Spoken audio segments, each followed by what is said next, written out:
अब हमारी नीतियां जो हैं वो भाजपा की नीतियों से बहुत अलग है, और हमारे नेता, उनका आचरण, उनकी जो विचारधारा है वो भी भाजपा के नेताओं, उनके व्यवहार और उनकी विचारधारा से अलग है। तो हम चाहते थे कि गांव मजबूत बने, हम चाहते थे कि देशवासी को अपने हाथों में हम शक्ति दें, पैसा दें, ताकि आप खुद विकसित हों।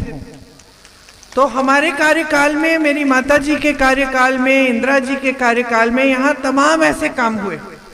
ITI आया, FDDI आया, NTPC आया, एम्स आया, बड़े बड़े हाईवे खुले, ये जो सड़कें हैं जो आपको जोड़ती हैं पूरे देश से, ये बनाए गए। गांव में विकास हुआ, आवास दिए गए बहुत लोगों को, जो गरीब जनता थी उन्हें आवास दिए, पानी का इंतजाम किया, सिंचाई की सुविधा बनी, इंदिरा कनाल बनी।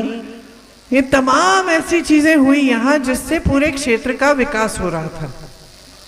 भाजपा की जो विचारधारा है वो है कि सारी सत्ता, सारी देश की संपत्ति का केंद्रीकरण, मतलब कि आज का प्रधान भी स्वतंत्र नहीं है। यहाँ के जो भाजपा के प्रत्याशी हैं, प्रधानों को प्रताड़ित कर रहे हैं, उनको दबाते हैं, उनको धमकाते हैं। प्रधान अगर चाहे कि आपके गांव में कुछ सुविधा उनको देनी है तो स्वतंत्रता से ये नहीं तय कर सकते कि हमें यहाँ पे कुछ काम कराना है। यहाँ के जो भाजपा प्रत्याशी और उनके 5 भाई हैं, उनको प्रताड़ित करके, डरा के, धमका के वही काम कराना चाहेंगे जो उनको करना है और जहां उनको कराना है। इसी तरह से कोटेदारों को भी दबा के रखा है। यहाँ के कोटेदार को, यूपी में कोटेदार को 90 रुपए मिलते हैं तकरीबन। इतना कम है आज, 90 रुपए से क्या खरीदेंगे बहन? कुछ मिलेगा नहीं। अलग अलग प्रदेशों में 200 रुपए कम से कम मिल जाते हैं। यहाँ के कोटेदार को वैसे भी बहुत कम पैसे मिलते हैं, ऊपर से इन पे दबाव है, अधिकारियों का दबाव है। कभी कभी अधिकारी भी थोड़े पैसे ले लेता है और 90 रुपए में से 90 के 75 कर लेता है।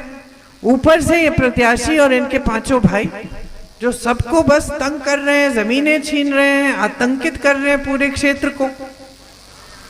और जो भाजपा की विचारधारा है वो कांग्रेस से अलग कैसी है, मैं आपको बताना चाहती हूँ। आज आपको 5 किलो राशन मिल रहा है, मोदी जी की फोटो लगती है उस पे, और जनधन की राशि उन्होंने कहा है कि वो आपको थोड़ा थोड़ा पैसा देते रहते हैं।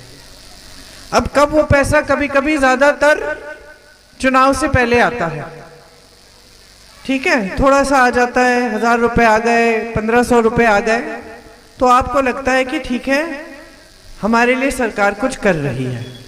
सच्चाई क्या है? सच्चाई ये है कि कांग्रेस की सरकार भोजन का अधिकार लाई। भोजन के अधिकार के तहत आपका अधिकार बना दिया कि उसके बाद कोई भी सरकार आई, कानूनी मजबूरी है सरकार की कि आपको भोजन, आपको राशन देना है।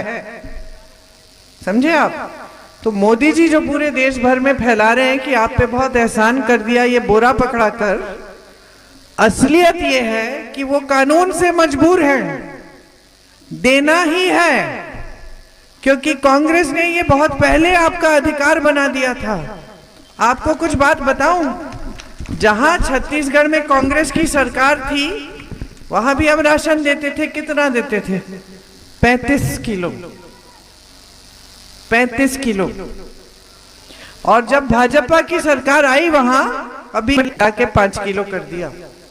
ये उनकी नीतियां हैं। हमारी सरकार जहां है बहने, कर्नाटका और तेलंगाना में हमारी नीति क्या है? हर गरीब परिवार की जो सबसे बड़ी महिला है उसके खाते में आज के दिन हर महीने 2000 रुपए डाल रही है सरकार। सिर्फ चुनाव के पहले जनधन राशि नहीं दे रही है, हर महीने 2000 रुपए हर गरीब परिवार की सबसे बड़ी महिला के खाते में जा रहे हैं। और हमने कहा है, गारंटी दे रहे हैं, हम कह रहे हैं कि अगर हमारी केंद्र में सरकार आएगी तो देश भर में गरीब परिवारों की जो सबसे बड़ी महिला है उसके खाते में हम 8,500 रुपए डलवाएंगे 1 लाख में। हर गरीब परिवार की सबसे बड़ी महिला को 1 साल में 1 लाख रुपए मिलेंगे सरकार से। ये हमारी नीति है। मोदी जी की नीति है कि आपको राशन पकड़ा दिया, आपको कह दिया कि आप पर एहसान कर रहे हैं, आपके लिए और कुछ नहीं किया। आपको अपने पैरों पे खड़े होने के लिए कोई नीति नहीं बनाई। ऊपर से आपसे इसके नाम पर, राम के नाम पर वोट मांगते हैं, धर्म के नाम पर वोट मांगते हैं, आपके लिए काम करके नहीं दिखाते। आपने जो राजनीतिक परंपरा यहां स्थापित की वो क्या थी कि इंदिरा गांधी आ सकती थी आपके सामने, लेकिन वो आपके प्रति जवाबदेही थी। आज मोदी जी की सरकार, मोदी जी की नीतियां, मोदी जी के नेता आपके प्रति जवाबदेही नहीं है। आज मोदी जी की हर नीति बन रही है बड़े बड़े खरबपतियों के लिए। आप कहेंगे कैसे? मैं बताती हूँ। देश के बंदरगाह, हवाई अड्डे, देश का पेट, देश का पावर, देश की बिजली, देश के बड़े बड़े सड़कों के ठेके, सब देश के बड़े बड़े कारखाने, जो सरकारी कारखाने थे, उनकी सब्सिडीज सब अपने 22 बड़े बड़े खरबपति मित्रों को दे चुके हैं। सारी संपत्ति उनके हाथों में है। आज उन कारखानों से, उन सेक्टरों से आपको रोजगार मिलता था। मोदी जी ने अपने कार्यकाल में 16 लाख करोड़ रुपए कर्ज माफ किए हैं बड़े खरबपतियों के। अब आप बताइए, खरबपति जिसके पास खरबों रुपए हैं, हजारों करोड़ रुपए हैं, वो कर्ज क्यों उठाता है? अपनी बेटी की शादी के लिए नहीं, खेती में नुकसान हो गया उसके लिए नहीं, कोई बड़ी जरूरत हो गई, किसी का इलाज करना है उसके लिए। वो कर्ज इसलिए लेता है कि ताकि जो इनके 1000 करोड़ रुपए हैं वो 10,000 करोड़ रुपए बन जाएं। अपना बिजनेस को, अपने बिजनेस की प्रगति करने के लिए लेता है। देश का किसान कब लेता है कर्ज?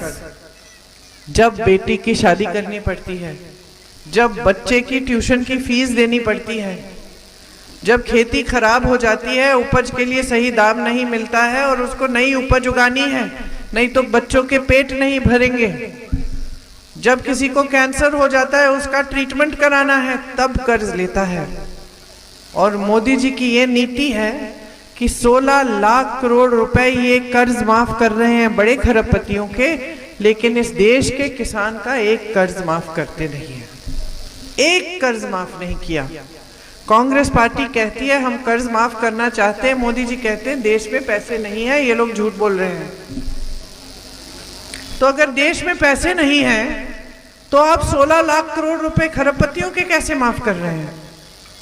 गन्ने का किसान का बकाया था 2 साल पहले 15,000 करोड़ रुपए, पूरे देश के गन्ना किसान का बकाया। मोदी जी ने वो बकाया दिया? ये 2 हवाई जहाज खरीदे बहन जी, 16,000 करोड़ रुपए के 2 हवाई जहाज, जितना बकाया था उससे ज्यादा। उन हवाई जहाजों में घूम रहे हैं अमेरिका, जापान, अफ्रीका, इधर उधर सब जगह, और यहाँ का किसान आत्महत्या कर रहा है क्योंकि उसका बकाया नहीं मिला। यहाँ का किसान 1 लाख रुपए का कर्ज लेता है, आत्महत्या करता है क्योंकि चुका नहीं पाता। और मोदी जी कुछ नहीं कहते। ये इनकी नीतियां हैं। आज बेरोजगारी चरम पे है। 45 सालों में इतनी बेरोजगारी नहीं हुई जितनी आज है। सोच लीजिए, 70 करोड़ नौजवान हैं जो बेरोजगार हैं। मोदी जी कैसी नीति लाते हैं? अग्निवीर। अग्निवीर क्या है कि जो सेना में भर्ती होती है वो अब 4 साल 5 साल की भर्ती होगी। आप सेना में भर्ती हो जाओगे, घर वापस आ जाओगे 4-5 साल के बाद, फिर से रोजगार ढूंढना शुरू करेंगे। ये नीति है मोदी जी की।